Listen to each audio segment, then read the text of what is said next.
Wow. Um, can I ask you a question about how the media portrays maybe Lebanon right now? So, if you just watch Fox News, I know we don't, but let's say we do, okay? You get this idea that all Lebanese people are like terrified from their government or from this, militia overrunning Lebanon, and that we're so grateful that there are bombs falling from the sky here trying to save us. So, they think that they're liberating us, you know? Um, I think yes.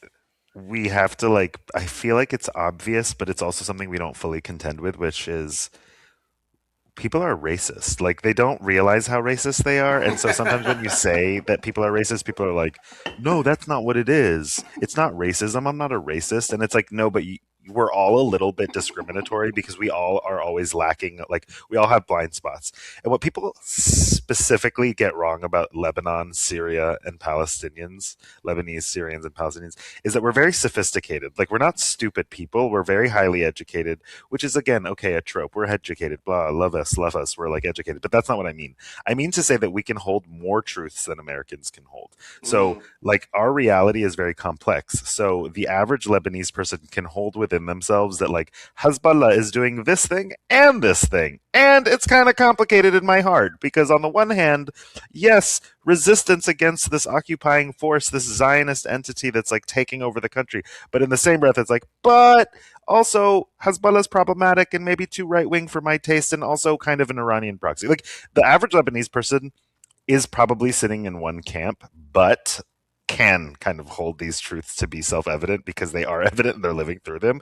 Whether they scream about them in a different way when they're pissed off and triggered is one thing, but when you really, really are asking, how does the media cover the Arab world? It just often covers it in a flat way, in a way that is not totally full human range. And it's just because it's an easier way to like reduce stuff into a story of this versus that. We're very propagandized in the West. We love a story that is like good versus evil. We love like, you know what I mean? We love ways that things can be wrapped up easily and beautifully. But the truth is that Lebanon is full of different kinds of people that are all Lebanese. And though we have a unity issue, I don't think that we have a sophistication issue.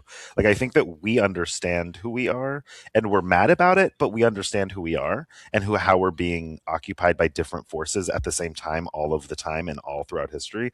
And I think the media gets it wrong because it makes us seem a lot less sophisticated. Like, we don't fully understand all of the tributaries of facts going on all at once, and that we can't hold a reasonable conclusion that is very, in is kind of balancing all of the things that are kind of competing with each other.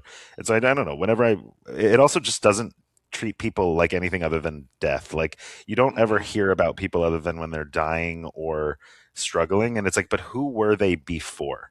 And I always try to do that. Like, who were they before they started struggling so that you can see that something got stolen, something is being stolen, like because they were like a lawyer or like they were like a taxi cab driver. They were a kid in school. Like who were they before this moment? And I think the West loves like a very salacious story and doesn't really do the context before thing.